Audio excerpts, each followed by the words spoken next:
ছোট্ট একটি 8 মাসের বাচ্চা নিয়ে মা গিয়েছে শপিং মলে শপিং করার জন্য। তখন সেই ছোট্ট বাচ্চাটি কোলের মধ্যে ঘুমন্ত অবস্থায় ছিল। 1 ঘন্টা 2 ঘন্টা 3 ঘন্টা কেটে যায়, মার শপিং করা হয় না। তখনও সেই ছোট্ট বাচ্চাটি বারবার নড়াচড়া করছিল আর মাকে জানান দেওয়ার চেষ্টা করছে, মা আমার ক্ষুধা লেগেছে, আমি নিঃশ্বাস নিতে পারছি না, আমার গরম লাগছে। তবে মা শপিং করতে ব্যস্ত, যার কারণে সেই ছোট্ট বাচ্চাটির নড়াচড়া তিনি উপলব্ধি করতে পারেনি। প্রায় 4 থেকে 5 ঘন্টা পর শপিং করা শেষ হয়। এরপর মা বাসায় ফিরে আসে। আসার পর ছোট্ট বাচ্চাটাকে বিছানার মধ্যে শুয়ে মা যায় অন্য রুমে সেই কাপড়গুলো ট্রায়াল দিতে। সকল কাপড় চোপড় পরা শেষ হওয়ার পর কিছু ছবি তোলে বান্ধবীদেরকে পাঠানো শুরু করে, তার মার বাড়ি পাঠানো শুরু করে, দেখো কত সুন্দর জামা কিনেছে এ বাড়িতে। সবকিছু শেষ করে যখন সেই ছোট্ট বাচ্চাটার কাছে গেল দুধ খাওয়ানোর জন্য, তখন বাচ্চাটা নড়াচড়া করছিল না। মা ভেবে নিয়েছিল বাচ্চাটা হয়তোবা ঘুমিয়ে গিয়েছে। তবে এই ঘুমই যে তার জীবনের শেষ ঘুম ছিল এটা মা চিন্তাও করতে পারেনি। শরীরের মধ্যে হাত দেওয়ার সাথে সাথে দেখলো শরীরটা শীতল হয়ে আছে। আরো 2-3 ঘন্টা আগে এই ছোট্ট বাচ্চাটা দুনিয়া থেকে বিদায় নিয়েছে। তবে মা বুঝতেই পারে এই রমজান মাসে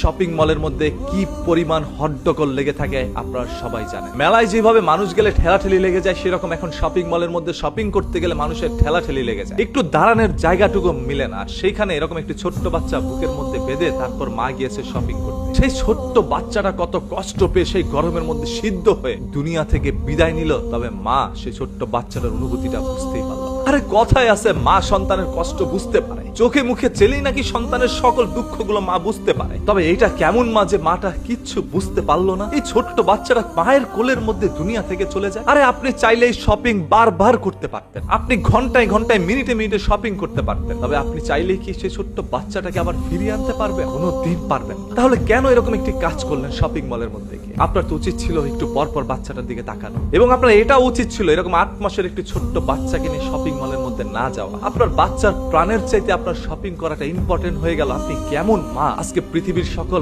মানুষরা আপনার উপরে জুতা নিক্ষেপ করলেও আমি মনে করি না এটার সাজা হবে। মহান আল্লাহ তাআলা এটার সাজা কঠিন থেকে কঠিনতর করে। এখনকার অসংখ্য মায়েরা টিকটকে ভিডিও করতে আসক্ত। তার যে একটি সন্তান রয়েছে সেদিকে তার কোনো চিন্তাই নেই। তিনি প্রতিদিন টিকটকে ভিডিও করতে করতে সন্তানের দুপুরের খাবার রাতে গিয়ে খাওয়ায়। ওর বাক শক্তি হওয়ার আগে ওর মা বিকৃত হয়ে যায়। যখন সে টিকটকের ভিডিও দেখে পরপুরুষরা তাকে মেসেজ করা শুরু করে, তখন সে মেসেজে আকৃষ্ট হয়ে হয়তোবা ছোট্ট বাচ্চাকে দুনিয়া থেকে বিদায় দেয়। আদারওয়াইজ ছোট্ট বাচ্চাকে রেখে, স্বামীকে রেখে অন্য একটি পুরুষের হাত ধরে সে মাথা চলে যায়। আরে সেই পরপুরুষ আপনাকে দীর্ঘদিন রাখার জন্য এখান থেকে ফুটিয়ে পাটিয়ে ভুলিয়ে ভালিয়ে নিয়ে যায় না। সে আপনাকে ভোগ করতে চায়। তার ভোগ করা শেষ হলে আপনাকে আগের জায়গায় আবারও ফিরিয়ে দিবে। তবে আপনি কি পারবেন আগের জায়গায় ফিরে আসতে? কি দোষ ছিল সেই 8 মাসের ছোট্ট বাচ্চাটার? ও তো আপনার সাথে শপিং করতে গিয়েছিল। তবে আপনি এমন শপিং করতে হুড়াহুড়ির মধ্যে ব্যস্ত ছিলেন যে বাচ্চার দিকে একবারও তাকান। আজকে সেই ছোট্ট মাসুম বাচ্চারা জান্নাতে বসে বারবার আপনার দিকে তাকিয়ে আল্লাহ তাআলাকে বলছে, আল্লাহ তুমি তোমার লানত বর্ষিত করো ওই মায়ের কোলে।